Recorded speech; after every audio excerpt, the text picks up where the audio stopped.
O hindi, ito naman, mag-focus siya sa pag-aaral niya or maghanap ng iba. Alam mo anong tamang sagot? Maghanap ng iba. Maghanap ng iba. Tama, Maghanap correct. iba talaga. Correct. Maghanap. Wait lang muna. Broken-hearted ka ba?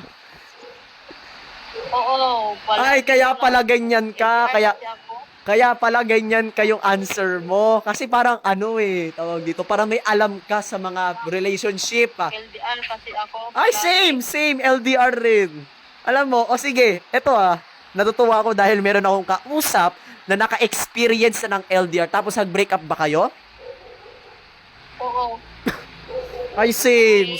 May nasabi kasi ako mali. Kay one mistake lang. At One mistake ka, tapos siniwalayan ka agad? Grabe naman yan. oo. Sabi nga kala ko nga, nag-sorry na nga ako Na-block na agad ako. Ulag. Grabe naman yan, B.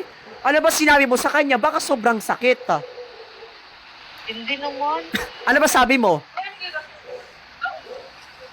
Sabi ko lang nga, nakalimutan ko. Na-delete mo ka sa iyo yung message ko. Long time ago na yun sa 2023. At 2023. 3 months lang kami noon. Ay, same. 3 months rin kami. 3 months din sa amin Okay. Pero, doon. uy, si Jane. Wala si Jane B. Ayan, broken-hearted yan.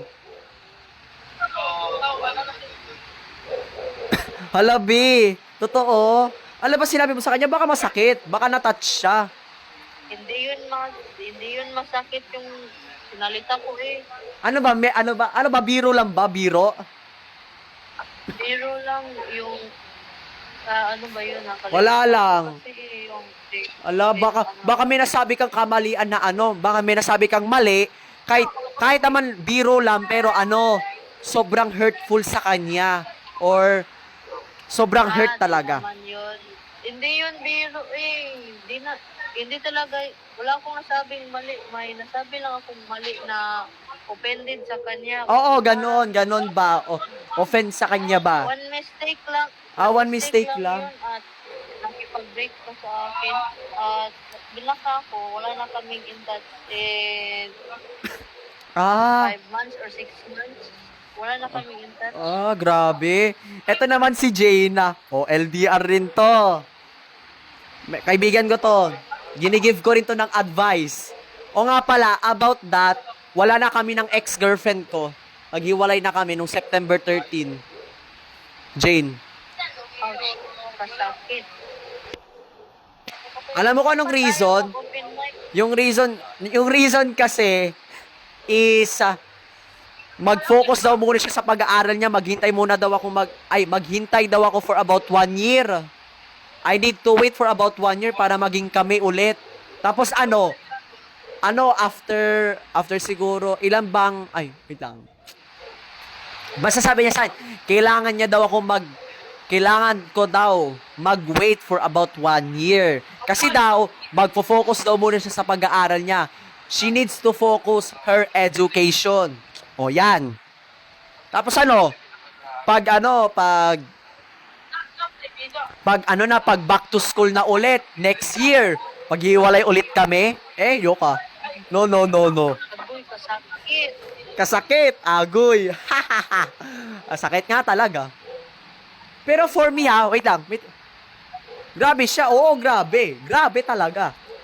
Alam mo, Jane, like yung sinabi ko sa'yo, pakinggan mo lang talaga yon. Diba naka-move on ka na dahil sa mga advice ko? Pero, hindi ko kayang gawin yung mga sinasabi ko. Hindi ko kayang gawin. Parang alam mo yun, pag ginagawa ko, kapag nag-move on ako, naaalala ko yung mga memories namin every night, every morning, every afternoon. Every single na mag-move on ako, naaalala ko yung mga memories namin. Kaya alam mo yung hindi ko kayang mag-move on kasi ang sakit rin nare-remember ko pa yung mga memories namin.